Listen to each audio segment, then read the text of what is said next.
পহেলা বৈশাখকে সামনে রেখে ব্যস্ত সময় পার করছেন মানিকগঞ্জের মৃৎশিল্পীরা। কাদামাটি দিয়ে তৈরি করছেন নানা ধরনের তৈজসপত্র। আধুনিকতার ছোঁয়ায় মাটির তৈরি এসব আসবাবপত্রের চাহিদা কমে যাওয়ায় বংশানুক্রমিক এই শিল্প ধরে রাখতে হিমশিম খাচ্ছেন মৃৎশিল্পীরা। মানিকগঞ্জ প্রতিনিধি আফ্রিদি আহমেদের পাঠানো তথ্যচিত্রে বিস্তারিত জানাচ্ছেন সাকিব আল হাসান।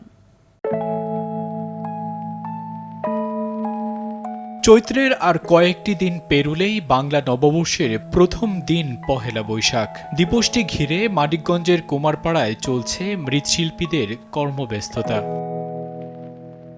পহেলা বৈশাখ সহ নানা লোকজ উৎসবে কারিগরদের ব্যস্ততা বেড়ে যায়। একটি মাঝারি হাড়ি 20 থেকে 30 টাকা, কলস 40 থেকে 50 টাকা, মাটির থালা 15 থেকে 20 টাকায় বিক্রি করে থাকেন তারা। একটা পাতিল বিক্রি করা হয় 30 টাকা করে। তো এর পাতিল 4 কেজি 2 কেজি এটার চাহিদা বেশি আর কি। পাল বংশের প্রায় 50 থেকে 60টি পরিবারের 2 শতাধিক নারী পুরুষ বংশানুক্রমে পাওয়া এই পেশাকে এখনও আঁকড়ে আছেন মানিকগঞ্জের এই গ্রামে। একসময়ের দাপটে এই শিল্প হারিয়ে যেতে বসেছে আধুনিক সিরামিক্স, প্লাস্টিক ও কাঁচ শিল্পের কাছে।